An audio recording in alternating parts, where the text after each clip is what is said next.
ಸ್ನೇಹಿತರೆ ನಮಸ್ಕಾರ. ಇದೀಗ ಇಂಗ್ಲೆಂಡ್ ವಿರುದ್ಧ 5 ಟೆಸ್ಟ್ ಪಂದ್ಯಗಳ ಸರಣಿಯಲ್ಲಿ ಟೀಮ್ ಇಂಡಿಯಾ ತಂಡವು ಭರ್ಜರಿಗೆ ಪ್ರದರ್ಶನ ತೋರುತ್ತಿದ್ದು, ಅದೇ ರೀತಿ ವೀಕ್ಷಕರ 4ನೇ ಟೆಸ್ಟ್ ಪಂದ್ಯದಲ್ಲೂ ಕೂಡ ಟೀಮ್ ಇಂಡಿಯಾ ತಂಡವು ಭರ್ಜರಿಗೆ ಪ್ರದರ್ಶನ ತೋರಿದೆ. ಇನ್ನು ವೀಕ್ಷಕರ 4ನೇ ಟೆಸ್ಟ್ ಪಂದ್ಯಕ್ಕೆ ಅತ್ಯಂತ ಭಯಾನಕ ಬೌಲರ್ ಎಂಟ್ರಿ ಕೊಟ್ಟಿದ್ದು, ಅದೇ ರೀತಿ ವೀಕ್ಷಕರ ಮೊದಲ ಟೆಸ್ಟ್ ಪಂದ್ಯದಲ್ಲಿ 3 ವಿಕೆಟ್ ಕಿತ್ತು ದಾಖಲೆ ಮಾಡಿದ್ದಾನೆ. ವೀಕ್ಷಕರ ಇವತ್ತಿನ ಕ್ರಿಕೆಟ್ ಸುದ್ದಿಯನ್ನು ತಿಳಿಯುವುದಕ್ಕಿಂತ ಮುಂಚಿತವಾಗಿ ನೀವು ನಿಜವಾದ ವಿರಾಟ್ ಕೊಹ್ಲಿ ಅವರ ಅಭಿಮಾನಿಗಳಾಗಿದ್ದರೆ ಈಗಲೇ ವಿಡಿಯೋಗೊಂದು ಲೈಕ್ನ ಮಾಡಿ. ಹಾಗೆ ವೀಕ್ಷಕರ ಇದೇ ರೀತಿ ಕ್ರಿಕೆಟ್ ಸುದ್ದಿಗಾಗಿ ಈಗಲೇ ಚಾನಲ್ನ ಸಬ್ಸ್ಕ್ರೈಬ್ನ ಮಾಡ್ಕೊಳ್ಳಿ.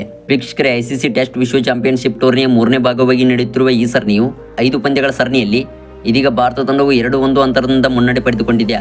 ವೀಕ್ಷಕರ ಭಾರತ ತಂಡವು 3 ಪಂದ್ಯಗಳಲ್ಲಿ ಅನುಭವಿ ಆಟಗಾರರ ಕೊರತೆ ಅನುಭವಿಸಿತ್ತು. ಆದರೆ ವೀಕ್ಷಕರ ಇದೀಗ 4ನೇ ಟೆಸ್ಟ್ ಪಂದ್ಯದಲ್ಲೂ ಕೂಡ ಜಸ್ಪ್ರೀತ್ ಬುಮ್ರಾ ಅವರು ಹೊರಬಿದ್ದಿದ್ದು, ಅದೇ ರೀತಿ ವೀಕ್ಷಕರ 4ನೇ ಟೆಸ್ಟ್ ಪಂದ್ಯಕ್ಕೆ ಮತ್ತೊಬ್ಬ ಆಟಗಾರ ಡೆಬ್ಯೂ ಮಾಡಿದ್ದಾನೆ.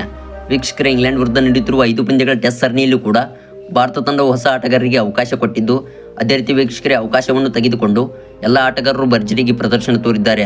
ಆದರೆ ವೀಕ್ಷಕರೇ ಇದೀಗ 4ನೇ ಟೆಸ್ಟ್ ಪಂದ್ಯಕ್ಕೆ ಮತ್ತೊಬ್ಬ ಆಟಗಾರ ಎಂಟ್ರಿ ಕೊಟ್ಟಿದ್ದು, ಅದೇ ರೀತಿ ವೀಕ್ಷಕರ ಮೊದಲ ಟೆಸ್ಟ್ ಪಂದ್ಯದಲ್ಲಿ 3 ವಿಕೆಟ್ ಕಿತ್ತು ದಾಖಲೆ ಬರೆದಿದ್ದಾನೆ. ವೀಕ್ಷಕರೇ ಈತ ಯಾರೂ ಅಲ್ಲ, ಆಕಾಶ್ ದೀಪ. ಹೌದು ವೀಕ್ಷಕರ ಮೊದಲ ದಾಟದಲ್ಲಿ ಆಕಾಶ್ ದೀಪ ಅವರು 3 ವಿಕೆಟ್ ಪಡೆದು ಟೀಮ್ ಇಂಡಿಯಾ ತಂಡದ ಪರ ಮಿಂಚಿದ್ದಾರೆ. ಈ ಒಂದು ಅವಕಾಶವನ್ನು ಬಳಸಿಕೊಂಡು 17 ಓವರ್ಗಳಲ್ಲಿ 70 ರನ್ ಕೊಟ್ಟು 3 ವಿಕೆಟ್ ಕಬಳಿಸಿದ್ದಾರೆ. ಹೌದು ವೀಕ್ಷಕರು ಮೊದಲ ದಂದಾಟದ ಮೊದಲ ಸೆಷನ್ನಲ್ಲಿ ಆಕಾಶ್ ದೀಪ್ ಅವರು ಭರ್ಜರಿಗೆ ಬೌಲಿಂಗ್ ಮಾಡಿ ಆಂಗ್ಲ ಪಡೆಯ ವಿಕೆಟನ್ನು ಉರುಳಿಸಿದರು. ಇದರ ಮೂಲಕ ವೀಕ್ಷಕರ ಭಾರತ ತಂಡಕ್ಕೆ ಮತ್ತೊಬ್ಬ ಆಟಗಾರ ಎಂಟ್ರಿ ಕೊಟ್ಟಿದ್ದು, ಅದೇ ರೀತಿ ವೀಕ್ಷಕರ ಭಾರತ ತಂಡವು ಟೆಸ್ಟ್ ಪಂದ್ಯಗಳಲ್ಲೂ ಕೂಡ ಬಲಿಷ್ಠವಾಗಿ ಕಾಣುತ್ತಿದೆ. ಹಾಗೆ ಇದೇ ರೀತಿ ಕ್ರಿಕೆಟ್ನ ಸಬಡಿಸಕ್ಕಾಗಿ ದಯವಿಟ್ಟು ಈಗಲೇ ಚಾನಲ್ನ ಸಬ್ಸ್ಕ್ರೈಬ್ನ ಮಾಡ್ಕೊಳ್ಳಿ.